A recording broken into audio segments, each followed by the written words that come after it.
देखिए, जो खबर आई है उसमें जिन सज्जन की हत्या हुई है वो जनसुराज में आधिकारिक तौर पर नहीं है, लेकिन जनसुराज के जो वहाँ आधिकारिक उम्मीदवार हैं पीयूष जी, उनके साथ उनके समर्थन में वो लगे रहे हैं।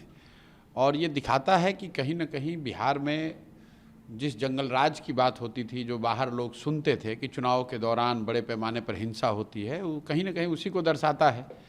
चुनावी मतभेद होना, आरोप प्रत्यारोप लोकतंत्र का हिस्सा है, लेकिन किसी की हत्या हो जाना, वो आदमी सही है गलत है, उसने क्या किया नहीं किया, वो बहस का मुद्दा हो सकता है, लेकिन लोकतंत्र में हिंसा की जगह नहीं हो सकती है। और किसी की हत्या हो जाना ये तो प्रशासन की और यहाँ पर जो लोग विधि व्यवस्था में लगे हुए उनकी जिम्मेवारी है, और ये सीधा सीधा उनका फेलियर है। मोकामा के लोगों से क्या अपील करेंगे, क्योंकि दोनों गठबंधन के जो प्रत्याशी हैं वो बाहुबली छवि के कहलाते हैं। मोकामा के लोगों से ही नहीं, पूरे बिहार के लोगों से ये इस घटना का हवाला देते हुए ये कहेंगे कि मैं जो जनसुराज हमेशा कहता है कि गलत के साथ रहिएगा तो गलत ही होगा।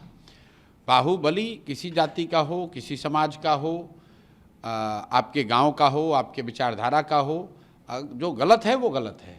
और मोकामा में ये दिख रहा है कि अगर दो बाहुबली लड़ रहे हैं, उसमें जनसुराज का एक पढ़ा लिखा यंग लड़का चुनाव लड़ रहा है, तो कितनी घबराहट है। मैंने एक पहले भी बयान में कहा था कि जो बाहुबली हैं वो बाहुबलियों से लड़ने में नहीं डरते हैं, वो अच्छे लोगों से लड़ने में डरते हैं।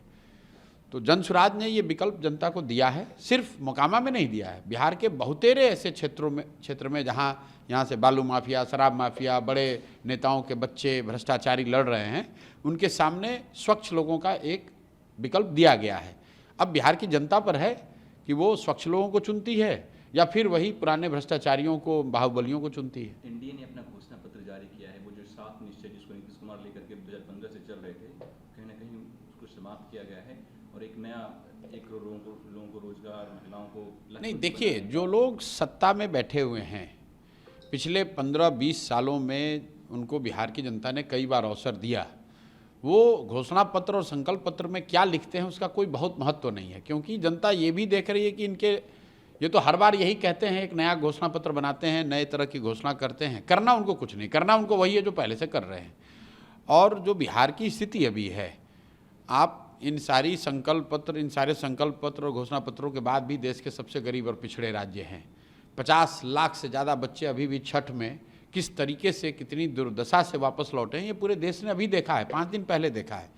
तो ये तो इन संकल्प पत्रों के, घोषणा पत्रों के, वादों के, प्रण के पीछे का जो झूठ है उसको दिखाता है। इसका कोई महत्व नहीं है। और मुझे नहीं लगता है कि बिहार में कोई ये देख भी रहा है कि आरजेडी का या एनडीए का, जदयू का क्या संकल्प पत्र है या क्या घोषणा पत्र है। ये मोदी और राहुल गांधी के स्पीच को आप कैसे असेस करेंगे, क्योंकि जो दोनों दल के नेता है एक दूसरे पर आरोप लगा रहे हैं कि वो मुझे गाली दे रहे हैं, वो मुझे गाली दे रहे हैं, जो बिहार नहीं, मैं तो जिसकी बात आप कर रहे हैं उसकी चर्चाएं नहीं हो रही। मैं तो ये बात पिछले 2-2.5-3 महीनों से कह रहा हूँ कि राहुल गांधी और मोदी तो अपनी लड़ाई लड़ रहे हैं, एक दूसरे पर आरोप प्रत्यारोप लगा रहे हैं।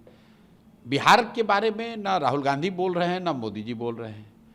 राहुल गांधी ने ये कहा कि उनके पिताजी ने 1989 में जो 50,000 करोड़ के पैकेज की घोषणा की, उसके बाद 15 साल केंद्र में कांग्रेस गठबंधन की सरकार रही, उन्होंने बिहार के लिए क्या किया।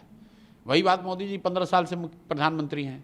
बिहार के सुधार के लिए, बिहार में रोजगार के लिए, बिहार में पलायन रोकने के लिए, बिहार में बाढ़ की स्थिति को सुधारने के लिए मोदी जी ने क्या किया है? कुछ नहीं किया है। तो गलती राहुल गांधी और मोदी की नहीं है, गलती अगर हमारी आपकी है, क्योंकि अगर हम लोग फिर भी इनको देखने समझने के बाद भी जाकर इनको वोट देंगे तो अगले 5 साल भी आप उसी कुव्यवस्था में रहिएगा जिस कुव्यवस्था में आप पिछले कई वर्षों से जी रहे हैं। अभी तक लोगों का ये कहना था कि हमारे पास विकल्प नहीं है, तो अब विकल्प आ गया। अब आपको लालू के डर से नीतीश भाजपा और भाजपा के डर से लालू जी को वोट देने की जरूरत नहीं है। आपके पास जनसुराज का विकल्प है, अच्छे लोगों का विकल्प है।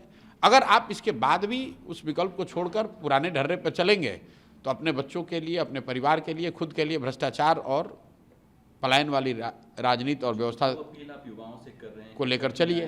जो आप पलायन करके जो युवा जो छठ में आए हैं बिहार, उससे जो आप अपील कर रहे हैं वही अपने तेजस्वी यादव भी कर रहे हैं कि आप रुकिए, 11 तक वोट देकर जाइए, हमारी सरकार नहीं, तेजस्वी यादव ये कह रहे हैं कि आप रुकिए, हमको सरकार हमको बनाइए। और हम लोग ये कह रहे हैं कि भाई पहली बार आपकी किसी ने बात की है, आप यहाँ आए हो, आपके दर्द को हम लोग समझते हैं और उस दर्द से, उस पीड़ा से अगर निकलना है तो आपको जिम्मेवारी लेनी है। और सिर्फ प्रशांत किशोर के कहने से नहीं होगा, घर घर में जब ये बच्चे खड़े होंगे और ये तय करेंगे कि अब किसी भी हालत में बिहार से पलायन नहीं होना चाहिए, तो उसके लिए एकमात्र व्यवस्था है स्कूल का बस्ता, जनसुराज। जो रास्ता हम लोगों ने बताया है वो एकमात्र प्रमाणिक रास्ता है कि इस तरीके से बिहार में पलायन रुक सकता है। For more such videos, subscribe to the NewsX YouTube channel, hit the bell icon.